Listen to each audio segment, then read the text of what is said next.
Hello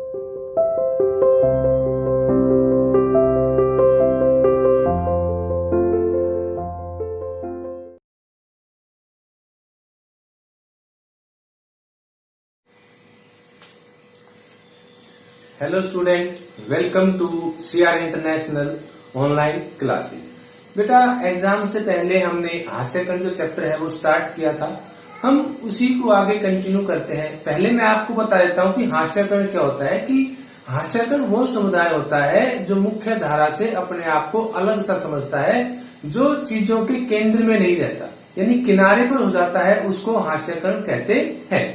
अब इसमें आता है कि हमारे देश में आदिवासियों को एक खास तरह से पेश किया जाता है। आदिवासी वो लोग होते हैं जो जंगलों में रहते हैं। कि हमारे देश में जो आदिवासी लोग हैं उनको एक अलग तरह से पेश किया जाता है। वे रंग बिरंगे कपड़े पहने, सिर पर मुकुट लगाए और हमेशा नाचते गाते दिखाई देते हैं। कि आदिवासी जो है उनको एक अलग तरीके से पेश किया जाता है कि रंग बिरंगे कपड़े पहनते हैं, सिर पर मुकुट लगाए रहते हैं और हमेशा नाचते गाते हुए हैं वो हमें दिखाई देते हैं। आदिवासियों पर यह आरोप लगाया जाता है, उनके ऊपर यह ब्लेम किया जाता है कि वे आगे बढ़ना नहीं चाहते, और उनके ऊपर यह आरोप लगाया जाता है कि वो मुख्य धारा से नहीं जुड़ना चाहते और वो प्रोग्रेस है वो नहीं करना चाहते। लोहे, तांबे, सोने व चांदी के ऐसक, कोयले व हीरे, कीमती इमारती लकड़ी, ज्यादातर जड़ी बूटियां और पशु उत्पाद सभी जंगलों से मिलते हैं।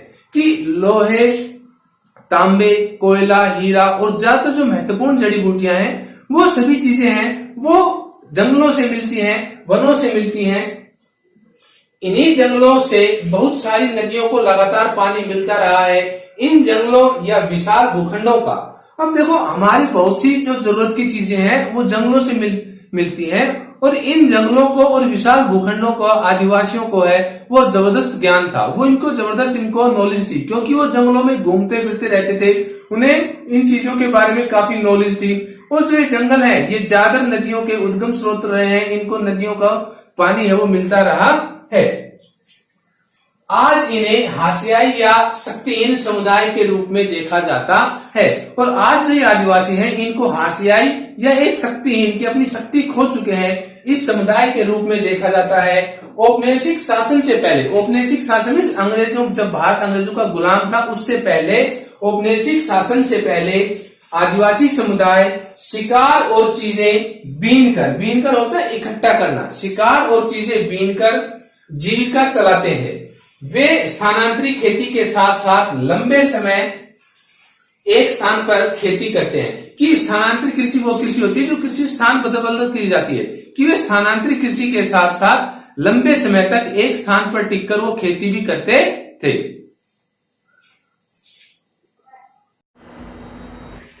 लेकिन पिछले 200 सालों में आए आर्थिक बदलाव, इन नीतियों, वन नीतियों, कि वनों के लिए जो नीतियां बनाई गई, कि 1952 में भारत में पहली वन नीति बनाई गई थी, उसके बाद 1982 में उस वन नीति को संशोधित किया गया, और उसमें यह लक्ष्य रखा गया है कि देश के 33% एरिया के ऊपर वन आवरण है वो होना अनिवार्य है। और राज्य व निजी उद्योग, यानी पर्सनल जो प्राइवेट इंडस्ट्रीज लगी, उद्योगों के राजनीतिक दबाव की वजह से इन लोगों को, यानी जो आदिवासी लोग हैं, इन्होंने इनके ऊपर दबाव बनाया कि इन लोगों को बागानों, निर्माण भवनों के निर्माण स्थलों, उद्योगों और घरों में नौकरी करने के लिए ढकेला जाता है। कि पिछले 200 वर्षों से जो आर्थिक बदलाव आए, वनों को लेकर जो नीतियां बनाई गई और निजी उद्योगों की प्रोग्रेस के कारण जो आदिवासी लोग हैं इनके ऊपर प्रेशर बनाया गया कि इनको बागानों, निर्माण स्थलों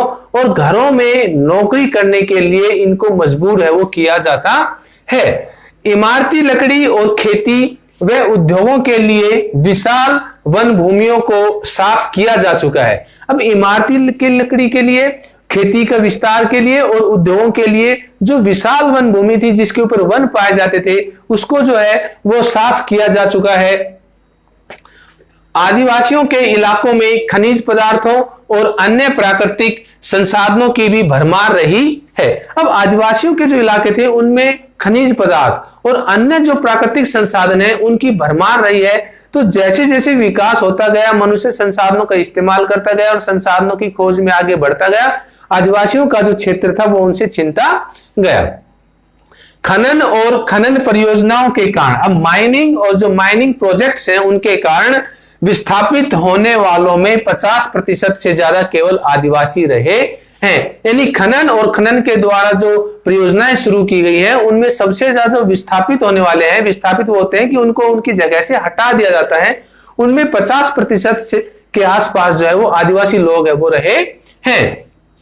विस्थापित का मतलब ऐसे लोगों से है कि विस्थापित का मतलब ऐसे लोगों से है जिन्हें बांध, खनन आदि विशाल परियोजनाओं की जरूरतों को पूरा करने के लिए उन्हें जबरन घर-बार से उजाड़ दिया जाता है। कि विस्थापित होने का मतलब यह है कि ऐसे लोगों से है जैसे बांध के लिए या किसी विशाल प्रोजेक्ट परियोजना के लिए कि वो वहां पर वो चीज फाइनलाइज हो चुकी है कि वो डैम वहां पर बनना है। जैसे सरदार सरोवर डैम है जो नर्मदा नदी के ऊपर बना है, तो इसके कारण वहां से काफी लोगों को है वो विस्थापित होना पड़ा है कि इस परियोजना को पूरा करने के लिए वहां से काफी संख्या में लोगों को जबरदस्ती है वो विस्थापित है वो किया गया है कि उनको जबरदस्ती उनके घर बार से विस्थापित है उजाड़ दिया जाता है। अल्पसंख्यक शब्द यानी अल्पसंख्यक यानी कम संख्या शब्द आमतौर पर ऐसे समुदायों के लिए इस्तेमाल होता है जो संख्या की दृष्टि से बाकी आबादी के मुकाबले बहुत कम है। यानी अल्पसंख्यक यानी कम संख्या जो शब्द है वो ऐसे लोगों के लिए इस्तेमाल होता है जो रेस्ट ऑफ द पॉपुलेशन होती है, जो रेस्ट ऑफ द पीपल होते हैं कि बाकी जो आबादी होती है उसकी संख्या में उनका जो अनुपात है वो काफी कम होता है। अब नेक्स्ट आता है कि बहुसंख्यक समुदाय। बहुसंख्यक में ज्यादा जो समुदाय ज्यादा संख्या में है उसको बहुसंख्यक समुदाय कहा जाता है, और जो समुदाय कम संख्या में होता है उसको अल्पसंख्यक समुदाय है वो कहा जाता है। कि बहुसंख्यक समुदाय की संस्कृति समाज और सरकार की अभिव्यक्ति को प्रभावित कर सकती है। यानी बहुसंख्यक यानी ज्यादा संख्या में जो समुदाय है उसकी जो अभिव्यक्ति है वो समाज और सरकार है उसके ऊपर इफेक्ट डाल सकती है क्योंकि उनकी संख्या है वो ज्यादा है।